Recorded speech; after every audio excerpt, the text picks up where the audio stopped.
Go ahead. Go ahead. So I remember, I don't know if it was Namkhai Norbu or some other teacher from Tibetan Buddhism who said that when there are too many Samaya breaks from students towards the teacher, that it's impossible for him to actually display the rainbow body. Well, So how do you have any insight regarding that by now?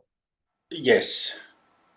And this, like I was referring to that episode we recorded with Amrita Simha about merit or the lack of merit, and then Dharma in the West and Tantric Yoga in the West. So this, what Namkhai Norbu Rinpoche said, very much kind of strikes that in relation to rainbow body or light body, it's all how to say connected, these topics. Well, there are different types of Samaya breaks, but the thing is that the reason why I've asked my students to study traditional Dharma and visit and revisit traditional Dharma groups is to learn something important that I learned in my many years of martial arts and then years of practicing in Zen temples in Japan specifically and ashrams in India. And that is the dynamic between teachers and students, dynamic between gurus and students, dynamic between gurus and disciples or hard students, dynamics in the Sangha, dynamics between students and Dharma teachings. Because you know, it's not really, we are not talking about Eastern culture, but we are talking about natural dynamics that will inevitably always be there between teachers and students, whether we are talking about sutra type teachings or whether we are talking about gurus and students in tantra setting. So these dynamics will always be there. And I think that there's a great challenge in the West because we don't have context for Dharma practice. We don't have culture for it. So people don't really understand these dynamics, and also they can then think of other contexts, let's say between a patient and a psychotherapist, patient and a doctor, church member and a priest, child, parent, something like this, to kind of get some idea what the context is. But none of those are like a Dharma teacher or guru and student. And or let's say if you study philosophy or any other subject in university and you know the type of study in university, in school, in secular subjects, it's similar, but it is very different than studying the Dharma. So, people, I think that Westerners who haven't been exposed to traditional Eastern forms of Dharma cultures from Eastern cultures, they kind of don't really understand ins and outs and how it all works. And especially so, I was just talking earlier today, 2 hours ago, with Yuki from Japan. We had a really lovely chat with him. We also had Agastya's blessings spontaneously. I still feel a bit like hammered about that. Sometimes the blessings come like shoo, like swoosh, like monsoon rain, how it drops. It's like a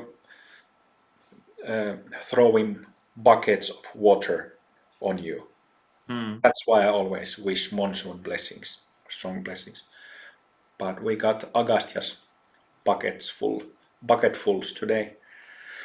But he said that he practiced Theravada for 7-8 years before coming to Amrita Mandala, and he was saying that he didn't get the same benefits as he gets from Amrita Mandala practice, and was kind of saying that, well, it was a bit of a waste of time.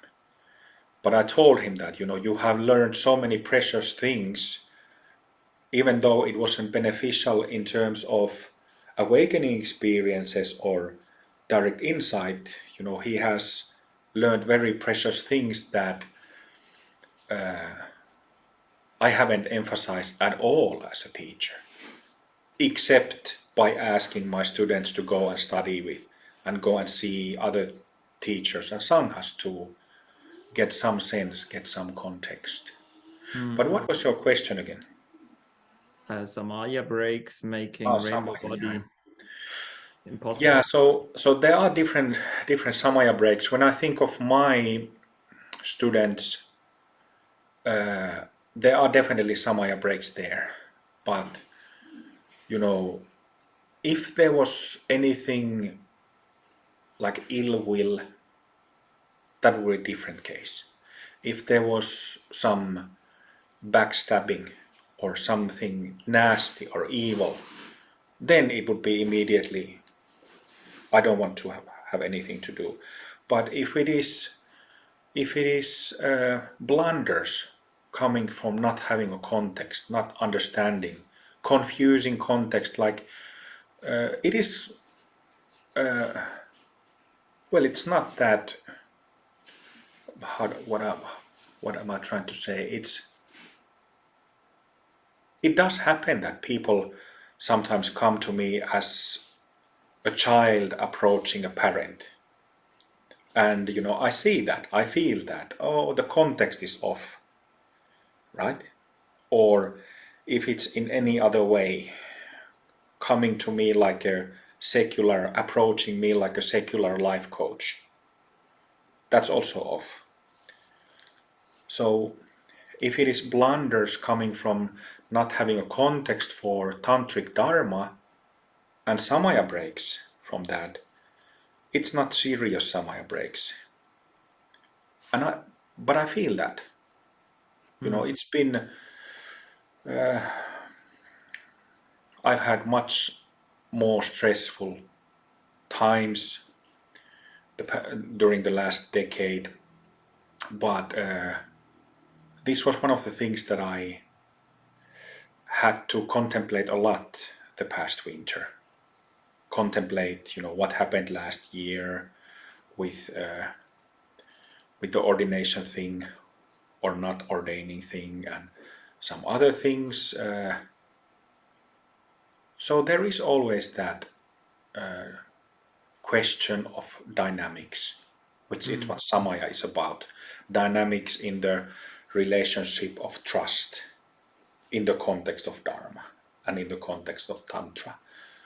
But to definitely the way how it works is that myself being the teacher and the guru of this Sangha, myself being the kind of like a, Padmasambhava didn't give my students Rainbow Body Yoga empowerment or other empowerments, I did. So, it's not like a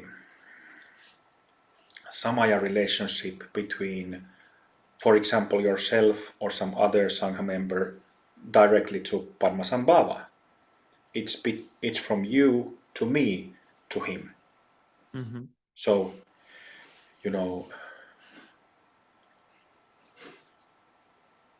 I think this is something that is even with my students who have attained wisdom emptiness, they are really just starting to understand my position, and what the whole dynamics between myself and my students, myself and the Sangha, and they're only starting to understand what has already happened since years ago, and then through that beginning to understand, to see kind of into deeper levels. But as long as we have samsaric mind or samsaric body, duality in either ways, we feel the heaviness, and we are burdened by different problematic relationships. So that what Namkhai Norhu was talking about, that if you try to, he was talking about light body, rainbow body. So if we are assuming that the teacher in question has established wisdom as basis, has 10 bhumis perfected, and the mind therefore rests in wisdom emptiness, and that person is then trying to purify the meridian system and attain light body. But then there are problems with students. Again, it depends what kind of problems, But in my case, if I may say so, the samayas, they need to be purified and corrected between my students, but they won't stop from me attaining light body. So in that sense, it's a positive situation. It's not bad enough to become an obstacle to me. If it was bad enough, then it would be also karmically very bad for the students. But like I said already last summer, this wasn't karmically bad enough, but it was just like a blunder. That kind of blunder where you might be walking in steps or walk past a table and you hit your toe into the foot of the table so that you have to you didn't break your toe, but it hurts really bad. But then half an hour later, no broken bones, no cuts, that kind of blunder. Good image. Yeah, painful enough.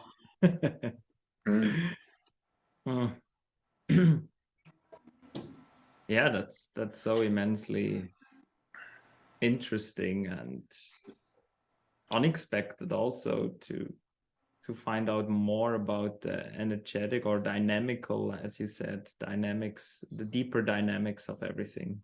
It's definitely a process that is unfolding, and I look back even a year ago after I had my attainment, and so much happened in that year. I was like a newborn after that shift. Everything I learned was not that, turned out to be pretty useless. And I could start from scratch, but I also found out that besides seeing the nature of things, the actual living, the actual energetics of the natural state and the nature of mind is a completely different learning that starts to happen. And this, of course, we have talked about throughout the years. We have talked about, how different Mahasiddhas, how they explain this, because some say that you have to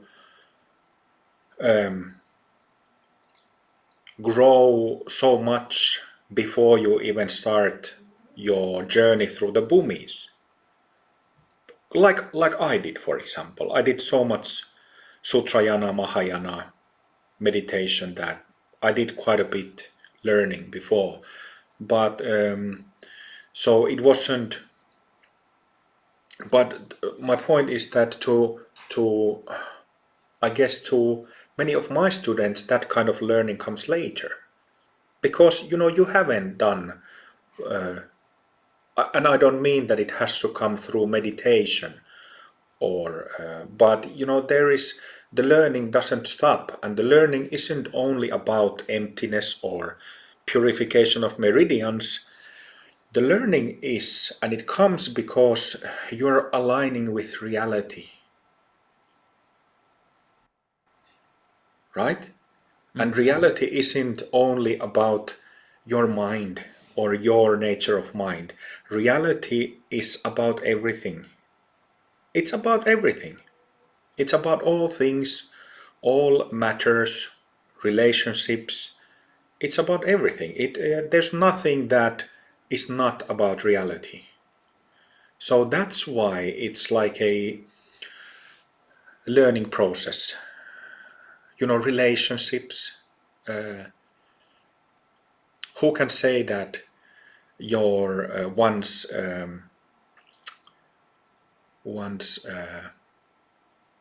recognition of reality is so deep that you don't have any kinds of surprises in relationships, right? Yeah. And I just expressed it like that. But if we take a very different perspective to Dharma practice and enlightenment attainments, then somebody can say and has said, I can't think of names, maybe Gampopa has said this, for example, that when you attain emptiness, that's the Dharma bit, or when you attain light body, that's what is about Dharma, and then you just get on with your life. Somebody might say it like that. I don't know if Gampopa has said it, but the way how I see it is that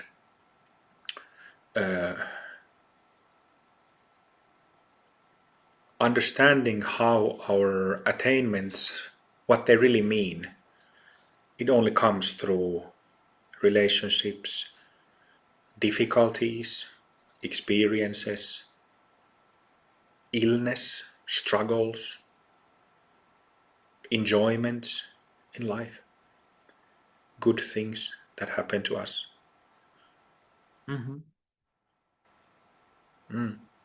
Yeah. And then it decides if your response, your action, even your thoughts responding to whatever happens in your world are already coming from they come from a pure place always, in a sense. But if the highway is free, can it really express itself without any patternized obstacle, karmic obstacle, which distorts Sure. still your response ability, which would come from the natural state? Of course. But there is something that I've recently contemplated, and I'm glad this is being recorded because I just don't seem to get to writing it into a blog text. But something that Sivakami told me long ago was that practitioners, they grow into the same basic awareness. They realize the same basic awareness. But because life experiences differ, that's why the interpretation of what awareness is or what expression of awareness is varies. So this means that when we have two Mahasiddhas who have exactly the same spiritual attainment, they might speak with very different voices and say very different types of things. And even be culturally, what is that word? Culturally, kind of have cultural habits and express those. And I have an interesting example that I've contemplated. Well, two examples. It is said that Jesus, I don't remember what was the incident where it happened, but he said to, when somebody punches you or slaps you on the face, turn the other cheek. So it might make a difference if I remembered what was the exact incident, what were the dynamics regarding that incident. But if we take that statement as a kind of as a fundamental point, to me it makes no sense to do that every time. If we are literally slapped on the face and you always turn the cheek and you are slapped again and you just do this, or if that happens in any other circumstances in life, makes no sense to me. So, Jesus came from a Jewish culture, and I'm just stating this. I actually did some Googling about this. That is there a idealistic pacifism in Judaism? And I think it was from the Wikipedia page, there was something like non-violence in Judaism Wikipedia page, where there was a quote from a scholar that stated that there indeed is like a non-violence pacifism is kind of idealistic in the sense that it is striven towards, and that you really avoid violence for any reason. So no matter what, keep turning the cheek. So it's one type of way looking at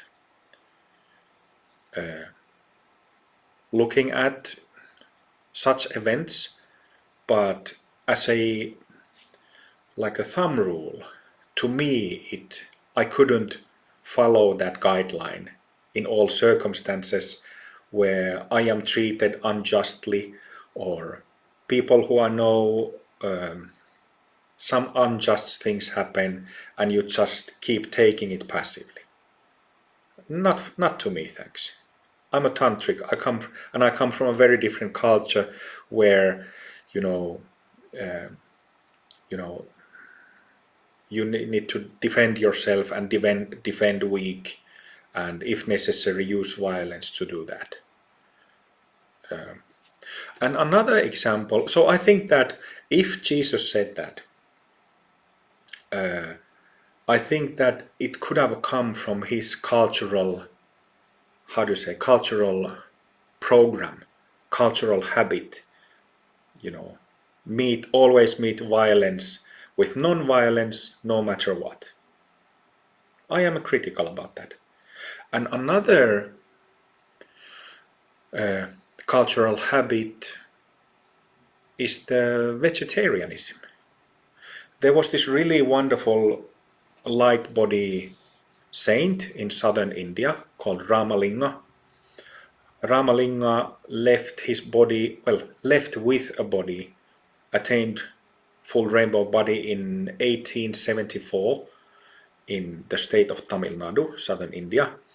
And he was really insistent that you have to be a vegetarian to do spiritual practice, to be successful in spiritual practice, and to attain what he had attained, full light body. He was really insistent on that. But I think this is also cultural habit, So if we question his view on vegetarianism and his insisting on not eating meat, it's of course like a wider topic, but I don't think he understood or thought that he lived down far down south in India, where it is, the temperature never goes lower than 28 Celsius, plus 28 Celsius. So it's always warm. You don't need much sustenance in warm climates. You get energy from the sun, you can eat fruits from the trees, but it's a very different story if you're living in Switzerland like you, or Germany, or Finland like me. Completely different climate, completely different requirement for physical energy, and completely different genetics. I was a vegetarian for 15 years, and for the second half of it, it really didn't work at all in this climate with these genes. So I was hungry and tired all the time. It just didn't work. And things started getting better instantly when I started eating meat. So, on the other hand, I just remembered that Yogananda's guru Sri Yukteswar, Swami Sri Yukteswar, he was much smarter, and he said that regarding diet, that you find a diet that suits you. Disregard or ideological advices and find a diet that works for you. Brilliant. But so Ramalinga also, I don't actually know how many years before his death he attained light body, but he was really insistent. Throughout his teachings, he's talking about compassion and not killing, because killing is violent. So, you shouldn't eat animals, meat of animals, but be vegetarian. I think that's a cultural habit.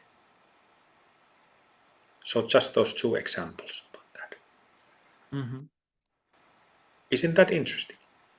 So even Mahasiddhas, what Sivakami told me, that you might have realized the same truth, same reality, but you can be looking at it from through very different life experiences or culture, even cultural habits. So I think that it is very, very relevant and needed, and even a challenge for us to filter such black and white cultural habits, to really have like a dharma as pure as it can be, so that in this international global time of ours, people from any cultures can take the dharma and practice it and have it immediately suitable to their culture.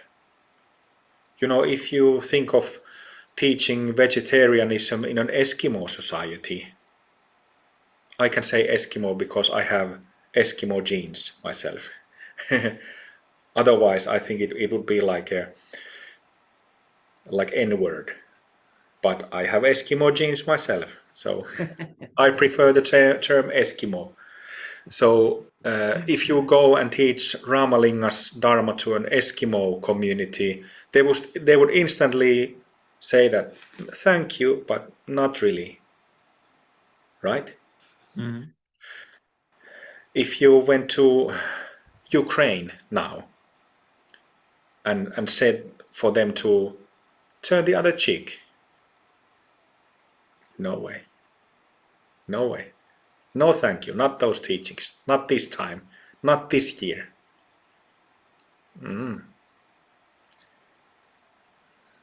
Yeah, Isn't it interesting? definitely. So yeah, the thing is, no, not Ramalinga, not Jesus, not you, not any particular view regarding that is in itself wrong. It's just coming from a different background. Yeah, but I think that it is always best when there are more shades than just two. Yeah, because this is a relative reality. You can't say about many things that it is either exactly like this or either like this. There are not many things you can say like that. Hmm. When it's relative reality, you have many options. Yeah. Yeah, this brings up the question of is it even possible Yeah, to really become free of cultural narrowness in a sense, and if it is necessary. I mean, I think it was one of Padmasambhava's prophecies that Dzogchen will kind of start like a wildfire in the West in the Dark Age, and Dzogchen as the non-cultural essence teaching, striped from culture. And I see that, of course, from the point of view of the nature of the mind. Culture is relative, and it's not at all important or essential from which cultural background you come, as long as you are ready to see through the dogmas of your culture. exactly. We can look at. I would even say not only related to Dzogchen or Mahasandhi level of teachings, but also Dharma teachings in general. That I think that we should be able to isolate and look at Dharma alone, but we might as well look at Mahasandhi teachings or Dharma completely as completely together with the culture, whichever culture it means. I think we Mm-hmm. should be able to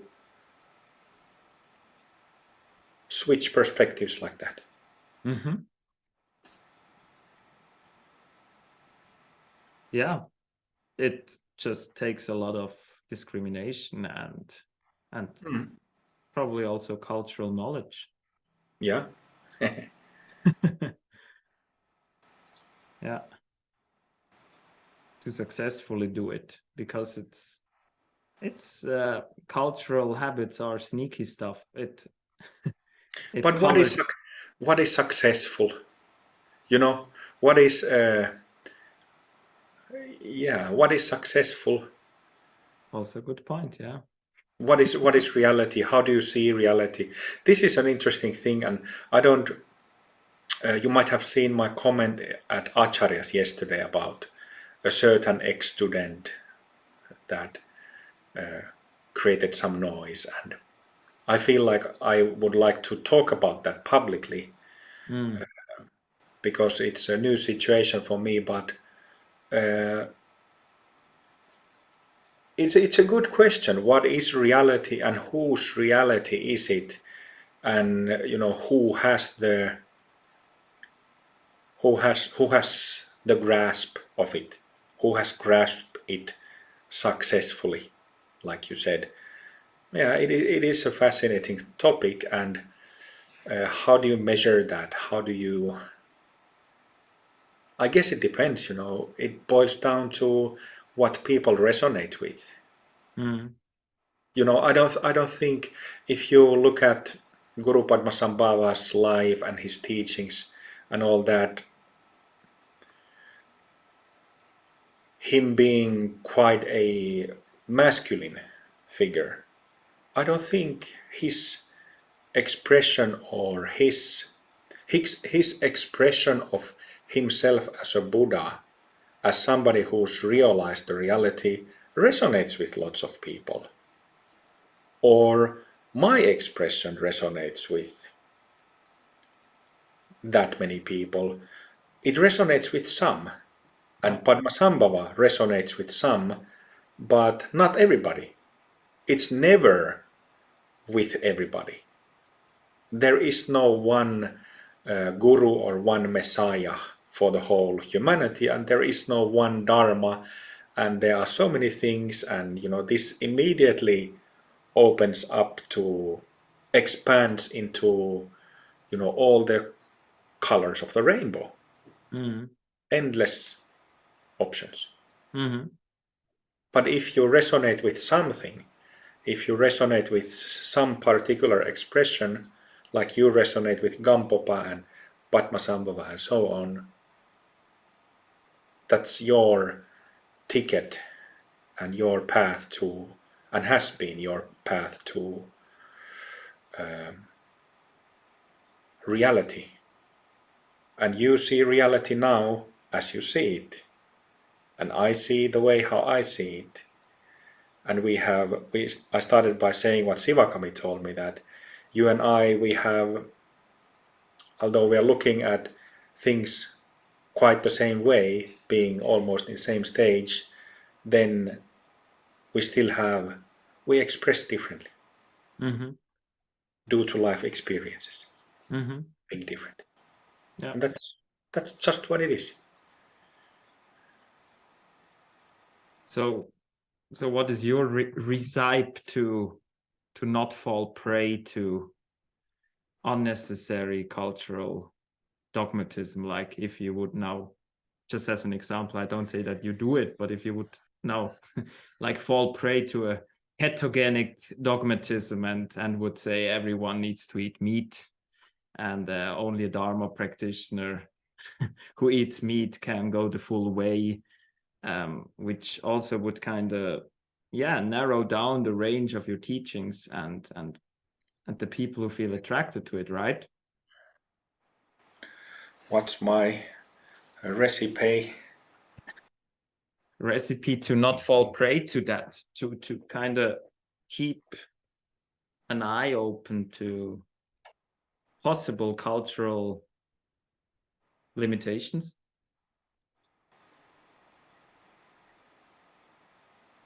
If you think that you are done, if you think that it is one thing to master yoga techniques and practices and doctrines, but it's completely different question mastering life and all the fields that come with it.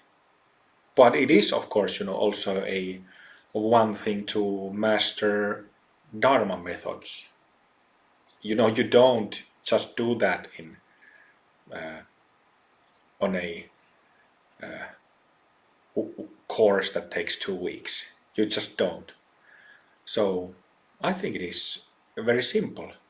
This sounds awfully stereotypical when I say that, but you have to keep an open mind, and you have to, but this comes naturally. If you recognize the basic state, you will always have an open mind, and you will always become a student when you meet something that you haven't yet learned.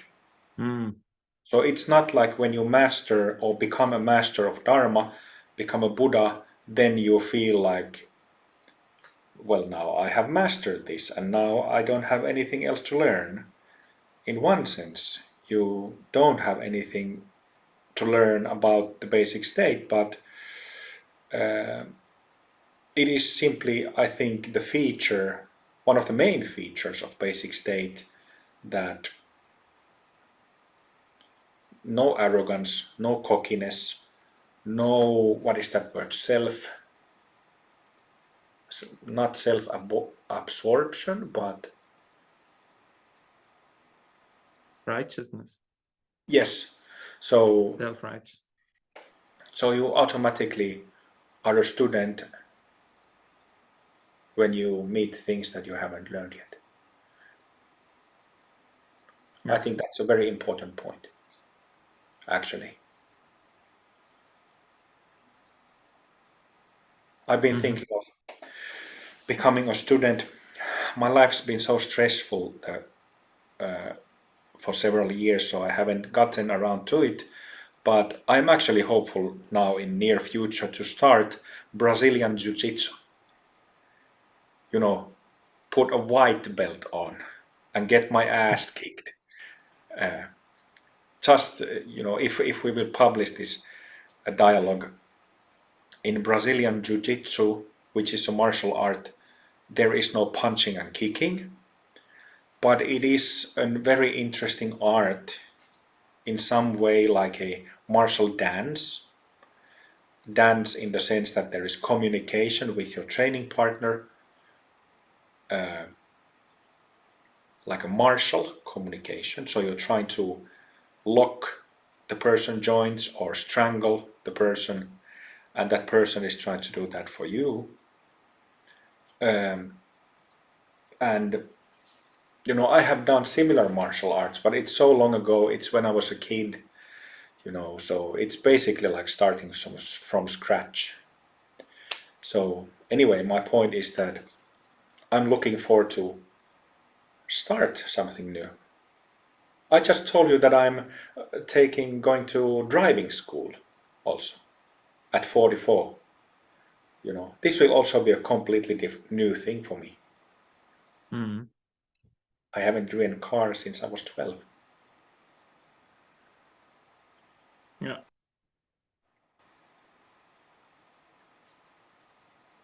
I think many teachers actually, spiritual teachers who may have some insight, may have one or two awakenings, but they mistake that aspect of learning, of expression, which is kind of endless and in possibility endless. They mistake that with insight, with wisdom, which is not endless. Yes. Yes. Definitely. Yeah.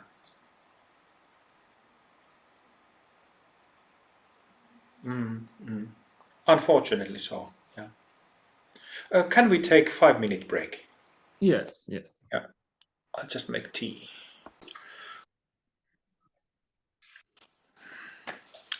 I have like a half an hour more to go, and then I probably need to be Oh. jumping. Yeah, same. How did you find the discussion we had with Simha about the light body? I didn't get through it yet. Only Ah. like I'm at half an hour or something, but Okay. You still have this, the juicy parts. yeah. Still going bits by bits. One thing that if that's something I can add more to the previous discussion we just had, which is very interesting to see that every teacher and also guru has his background and his resonance. So there are people who resonate with that and people who don't resonate with that. Yes. So that's actually a very interesting point for me to see. When is it skillful? When does the teacher see that it's skillful to actually go beyond his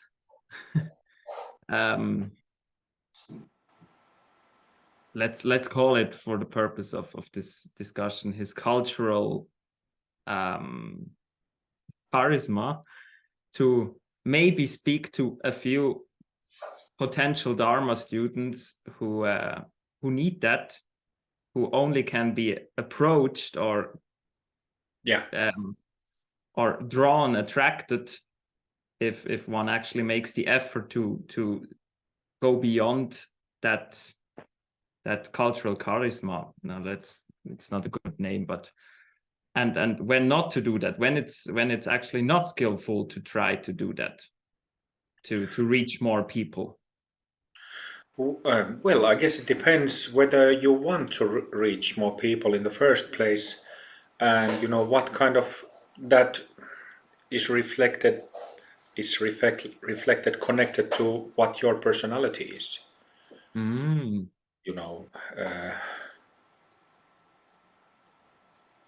We were yesterday just talking in that chat about the guru, the podcast episode about Guru, Dispeller of Darkness. We were talking about this and how there are different levels of gurus, meaning that masters who teach. So, you can find, I don't know where, but there is a traditional classification of different levels of gurus who are fully realized, and like the highest level is Vishwa Guru, which means that Guru of the world, meaning master to all peoples, or has the capacity to be. And that capacity is, of course, you have to have light body. Otherwise you just can't. If you like, you haven't gotten yet when through the podcast episode about light body, but at the end of it, we discuss Ammachi and the example that she gives, and she is a Vishwaguru, has light body, and that's why it is not a problem for her to hug and give transmission to 5,000 people a day, not sleep, not eat, not take a break, not go to toilet, not drink, and then do it again tomorrow. There is no other guru in the world today who can do that, or who is doing that. There are some high lamas who in Tibet or in the Himalayan area, they give big empowerments to thousands or even tens of thousands people at once, but it is completely different than hugging those 10,000 people one by one and do that 24 hours straight, and then do it again tomorrow and the day after and the day after. It's completely different. So Vishwaguru, Guru of the world, Guru of all people.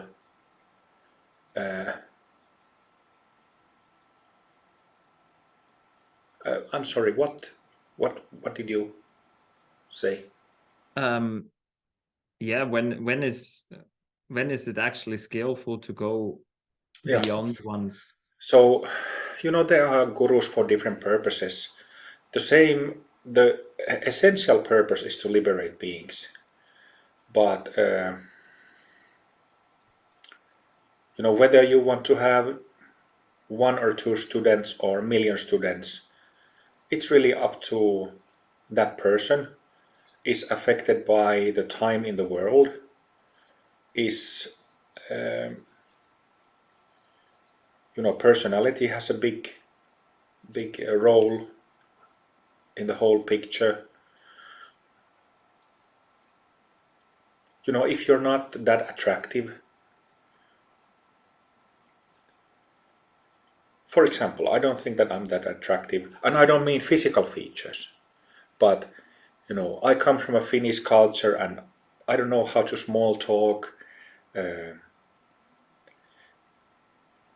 It's not like I try to be impolite, but that smoothness that some people from other cultures, I guess, it's, I don't have that. So, but I have. If I speak from my own experience and view, I try to bring Amrita Mandala type of Dharma to as many people as possible.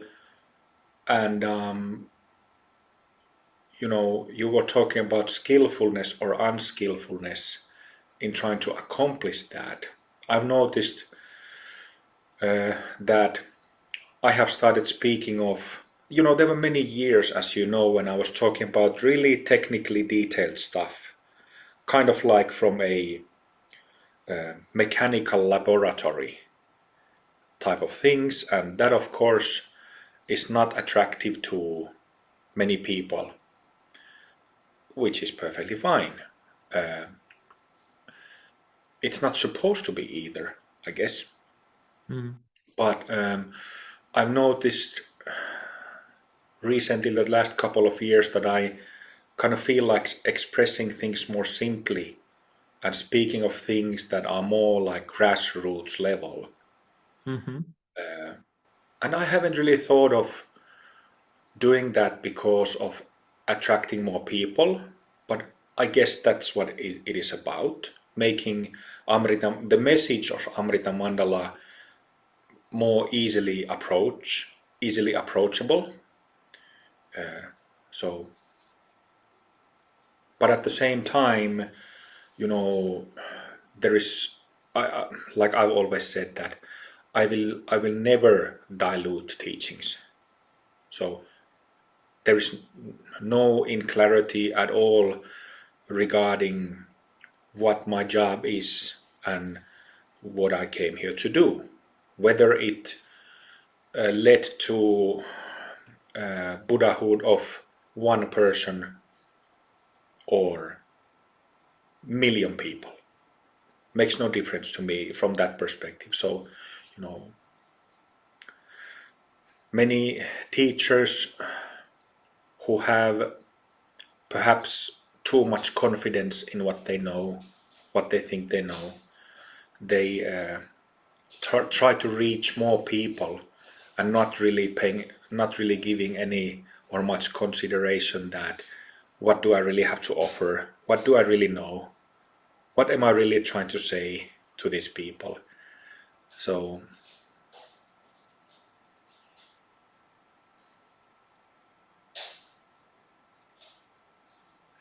but I know that my job is to help people become Buddhas. Yeah. And I think this is what Dharma is. There is the analogy of burning dry wood and burning wet wood. So I think that different easier types of spirituality is for people, for wood that is still wet and has to be dried. But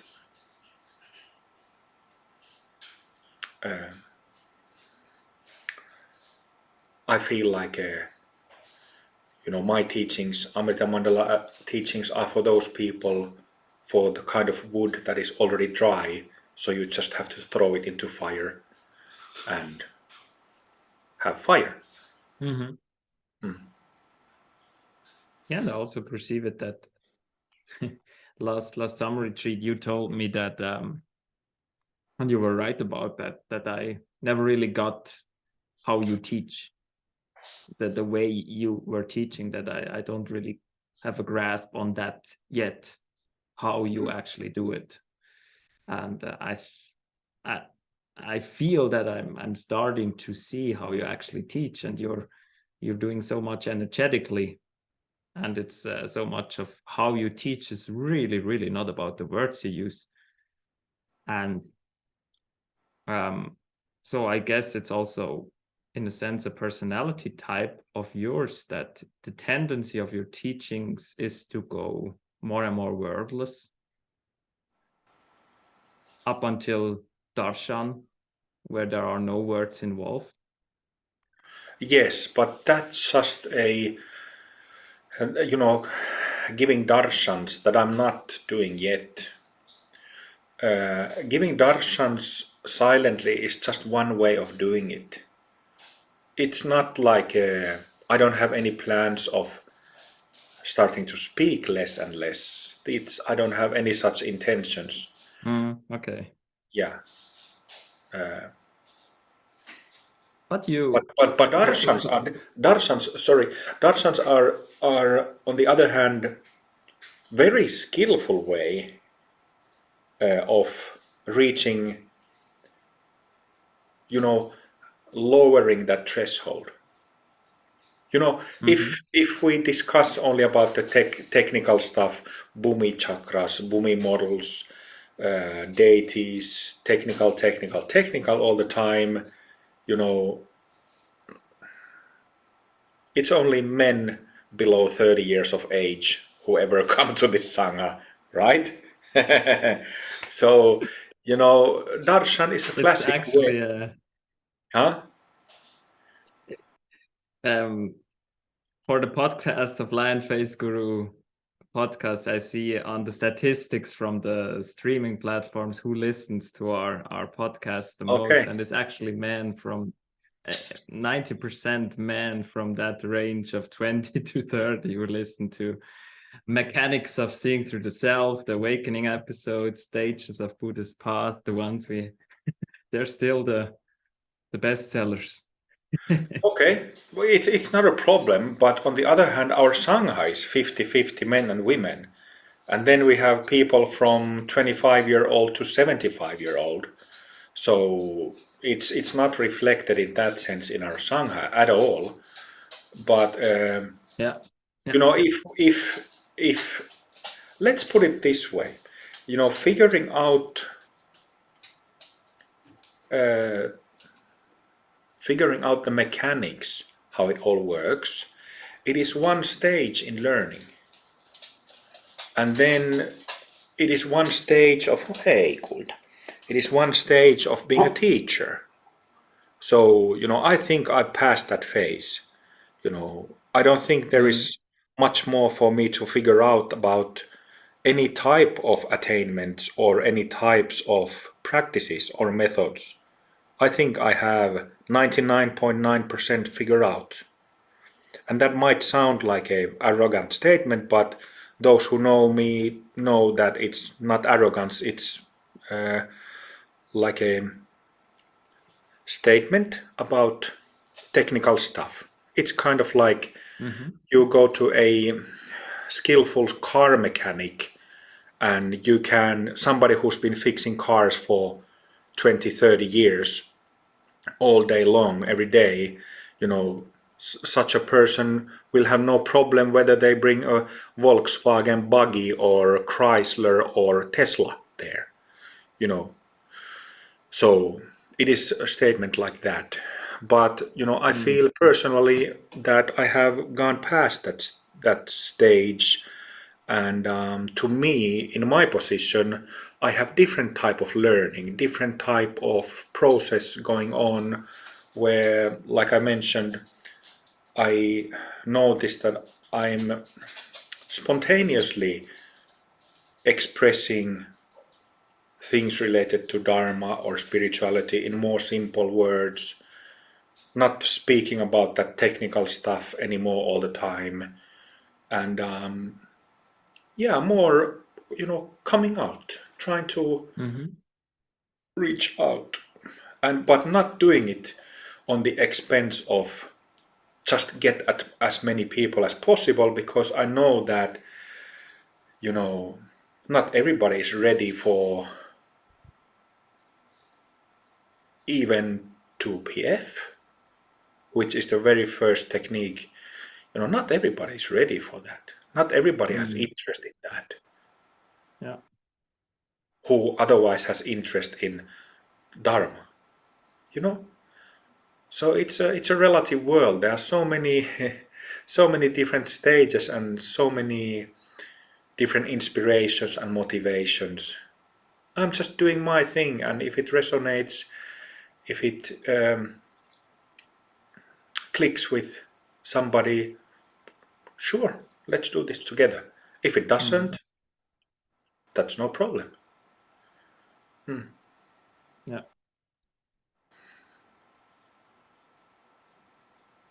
Interesting. Yeah. Is it? Interesting. Yeah, it is. It makes me think that yeah, some not wrong ideas, but some naive ideas. I still hold to that. It's best to reach as many people as possible. Of course, but how do you actually do that? How do you accomplish that? It's a whole different thing. Yeah.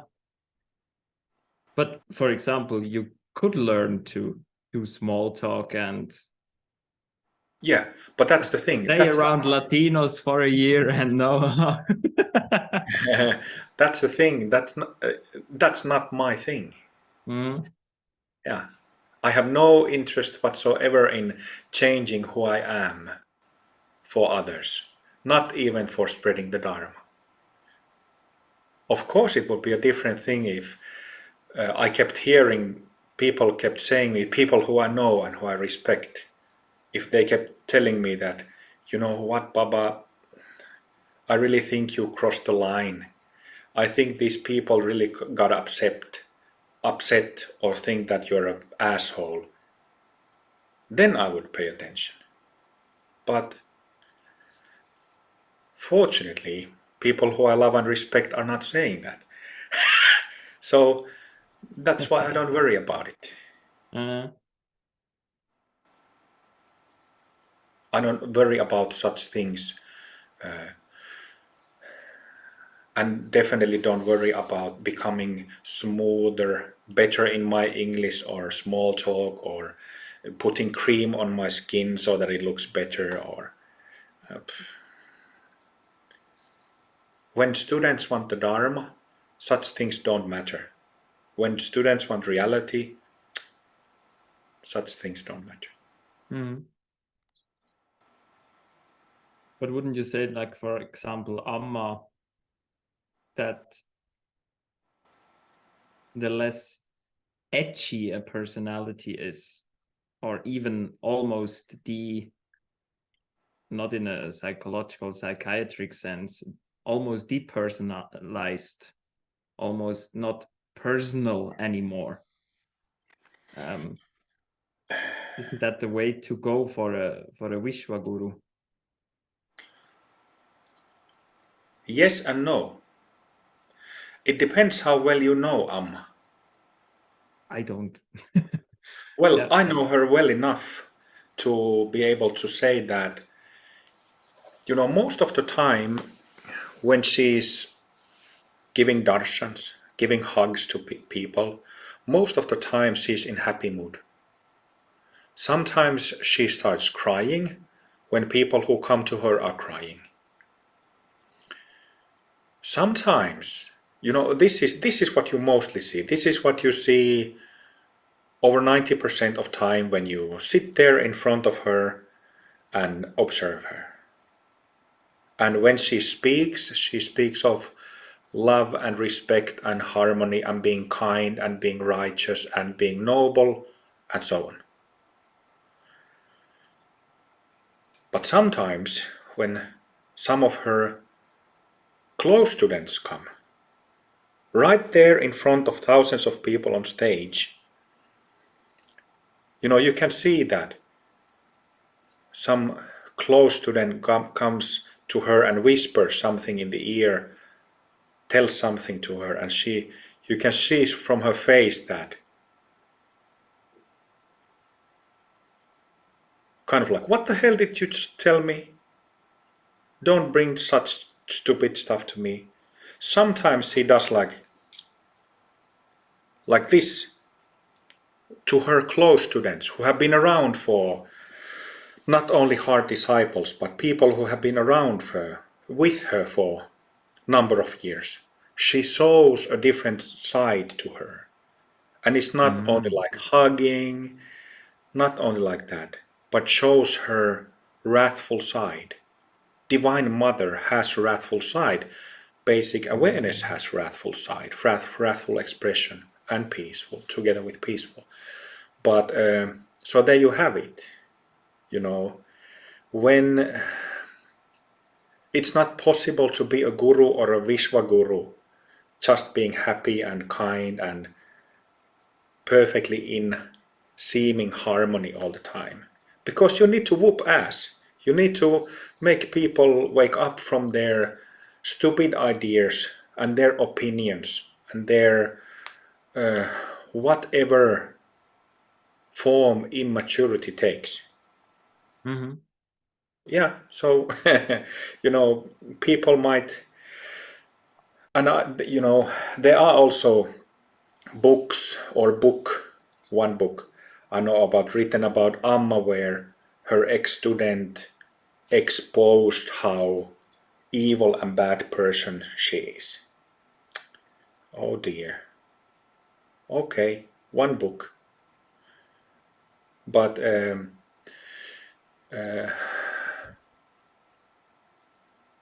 what was I about to say?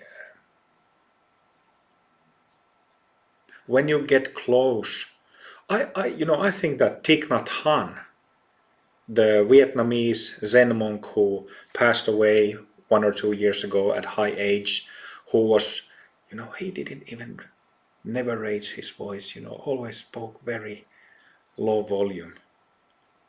But I am 100% sure that there were moments when he went,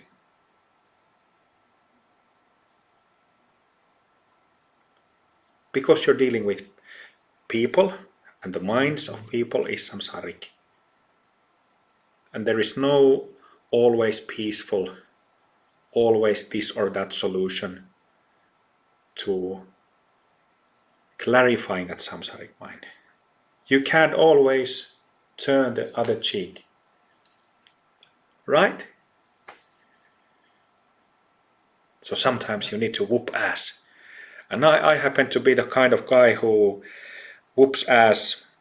I don't say that I like it, but I'm not scared of having to do that. Because sometimes you just need to do that. Yeah. Mm. I definitely understand you better there as well now. Yeah. It's again, we started this conversation about the context of Dharma. So in a relationship between a psychotherapist and a client, the psychotherapist, if psychotherapist would act wrathfully, that therapist would immediately lose his license, right? Same thing about doctors, teachers, priests, police officers, right? Secular rules or rules, guidelines, whatever you call them. But this doesn't apply in Dharma. Doesn't say, I don't definitely mean that ethics don't matter. No, I'm saying the exact opposite. Ethics matter greatly. It defines whether we are practicing Dharma or not. But having said that, bodhicitta, the heart mind of enlightenment, is not only peaceful. Doesn't only come in peaceful package. Yeah. Thank you, Ugi. Thank you, Baba. It feels like this was an interview rather than a discussion. I should ask questions from you now. We will have plenty of time to talk. But maybe we'll have another chat when you listen to the Light Body episode. Yes. That would be great, I'm sure. We'll do that. Yeah. Yeah, and we will talk a lot in Switzerland. Yeah, see you next week. Thanks for this. Say my greetings and blessings to Pat and other Sangha members. I will. Thank you so much. Jai Gurudev, Jai Gurudev. See you later. See you later. Bye, Baba. Bye bye.